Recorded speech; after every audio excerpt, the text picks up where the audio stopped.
So, July 31st, we're in the huge theater, and I'm with, why don't you introduce yourself? My name is Phillip Low. I'm a writer, performer, storyteller here in the Twin Cities.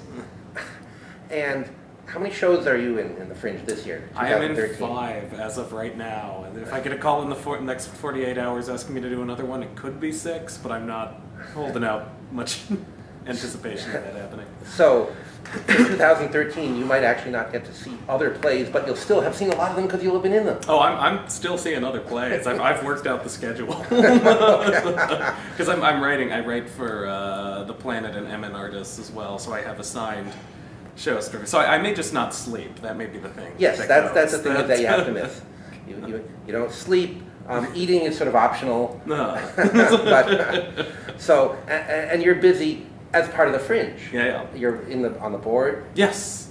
Although I don't have a ton of responsibilities at actual Fringe. This is when the staff's life goes crazy. Okay. Now we're here in the huge theater for a play I guess you've done before. Why don't you tell us about this? Partly done before. Back in as a Halloween show in October of 2010 as Quantum Suicide, but I'd say it's about 30% new. There's a lot that's chopped out. There's whole new swaths of material. It's the basic core is still there, but it's pretty much a new show, I'd say.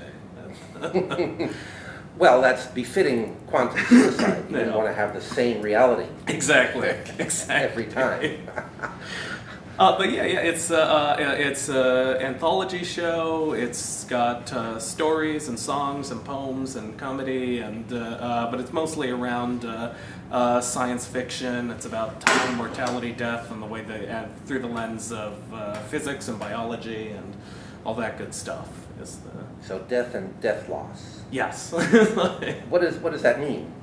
Death and death loss. Yeah. I mean, that is your death and other people's death? Is that what you're talking about? Oh, death and deathless. Death loss. I was like, I can parse this. Like, death and the death. It's also about the fear of mortality, running from death, the trying to achieve deathlessness. The idea that this is a question that really fascinates me. Is the idea that the question on the postcard is, why do you still believe that death must be part of the natural order? But the idea that there may be someday, probably not in the next 80 years, unfortunately, but there may be someday in the future where we find ways to circumvent it more than we already have. Those concepts of biological immortality or uploading consciousness, or that those could maybe one day be a reality. And if they do develop this in the next 80 years or so, somebody alive today will be the oldest person living. That will be the case, yeah. Now, I know you're big on Arthurian legend as well. Yeah. And some of the Arthurian legend has Merlin living backwards. Yeah. How does he do death? I mean, I've actually written some Merlin stuff. I've actually written a couple of Merlin time travel things, but I wrote a play that I haven't ever put on, but it's about, from Merlin's point of view, living life out of sequence, and it's not even a question of living it forwards or backwards, but just living it in a way that's completely non-linear, of not processing moments. Slaughterhouse-Five. Yeah, that may have been a bit of an influence. Okay, so, yes, Camelot-5. Okay, what brings you to this concept where you get your crazy ideas? I mean, death is a fairly common concept in plays and whatnot, because at least so far everybody dies. Yeah. Well, I haven't yet. So. Exactly. Well, otherwise you couldn't put on the play. Like with most of my anthology shows, I'm a storyteller, so I'm constantly writing and producing new material, and a lot of times it's just a question of sitting down and looking through it and realizing, oh, these 4 stories all have a lot in common. And finding ways to interlock them so that they can comment on each other and build something deeper, richer than they can on their own. Like, one thing about this show is it's very fragmented, and I'm not sure if audiences are really going to like that or really pull away from that. But a lot of these pieces are just chopped up and intermixed in a very fragmented kind of style. So on the one hand, it's very fast-moving, which I think is cool for people, but I suspect some people may find it frustrating. Well, if you're doing 5 or more plays, are they all synergistic in the same sense? Do they need to see more than one of your plays to really grok their entire appearance?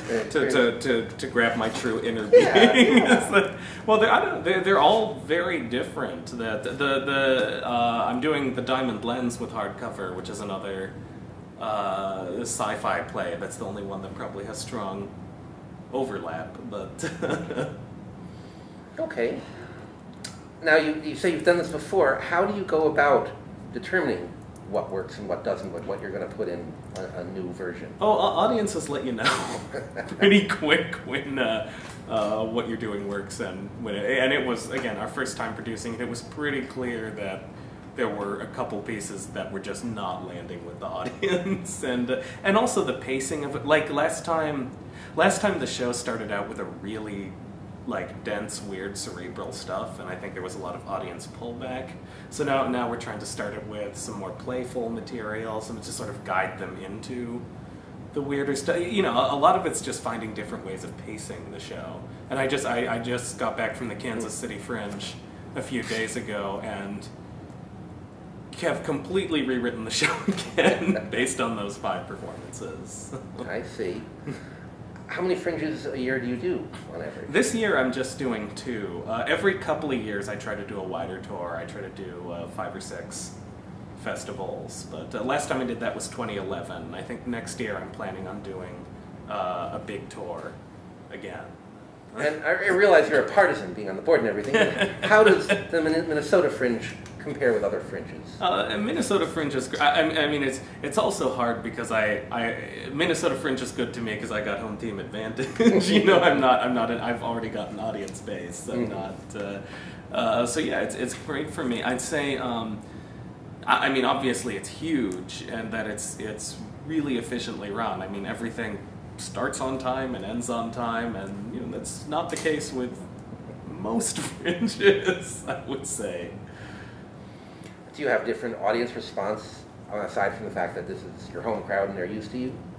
Yeah. I mean, different cities have different. I also feel like here's the thing: is that the whole concept of story. It's easier to do a storytelling show here because there's a large enough storytelling audience that people know what it is. Like, I often have the experience where I'll go to a new city and I'll be like, I'm a storyteller, and they'll be like, what does that mean? You know? Okay. And you know, I'll have to say, no, I walk on stage and I talk to people. Oh, so you're a stand-up comic? Not really, you know, but trying to get them to understand, like, whereas here I can say I'm a storyteller to someone and people will go, oh, and know what that is immediately. Okay, any last thoughts? My show is really good. really, really good. Everyone. Well, we can tell by the props here. Yeah, it's true. That the fairing of reality, the fabric of reality, and here's one more even on point. Excellent. Quantum reality. Yeah. 3D. I wrote all these books. These are all mine. So yeah. And so. So what is the name of this one? The Concept of Anxiety. Concept of Anxiety. This is the huge theater, which is right on Lindale and Lake. A part of the 2013 Minnesota Fringe Festival, www.fringefestival.org. And I guess that's it. That's it? Okay. All right. Well, thanks so much, man.